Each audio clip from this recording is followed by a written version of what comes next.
So, Yes. So I think one of the big issue that consolidated the whole network of Tea Partier through, in this country is this question of bailout, especially TARP bailout.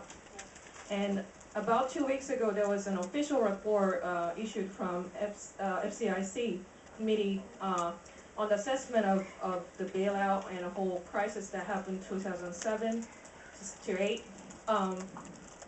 And it's clear in there that they states that this crisis was avoidable and therefore bailout was not necessary. And now it's official, so that's definitely a positive step, but also they emphasize on Glass-Steagall.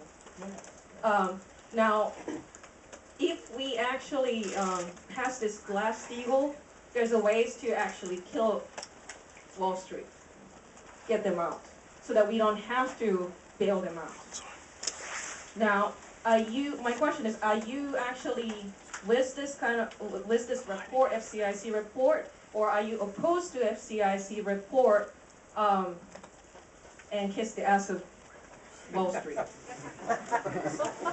don't guess anybody is. Well, I'll start off with this.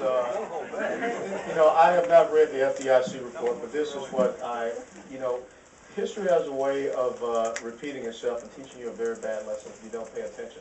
So to really understand what happened in 2008, you got to go back almost to 1976, 1978, with Jimmy Carter Community Reinvestment Act. Because all of a sudden, once again, one of the things we've been talking about is constitutional mandates for government. When government all of a sudden comes down and says that every American has the right to own a home, that changes the entire complexities of the mortgage industry. All of a sudden, government comes in, we start to lower standards, and we start to allow things to happen that eventually 30 years, look at what comes about. When we repealed the Glass-Steagall Act, which really did keep a separation between investment banks and commercial banks, the Glass-Steagall Act was very good for regulating the financial industry. Now all of a sudden you get financial industries that go in and start to securitize mortgages.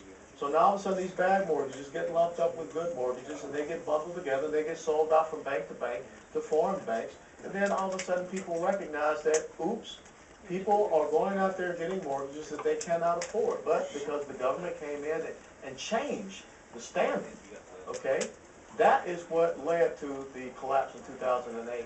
And we saw this coming. We saw this coming with Fannie and Freddie and some of the very nefarious things that they were doing. But when you allow such an incredible influence, a special interest, that's why people continue to turn a blind eye to it. So this is what we must understand, that the public sector, government cannot get involved into the private sector, as we saw with the mortgage industry. But guess what just happened?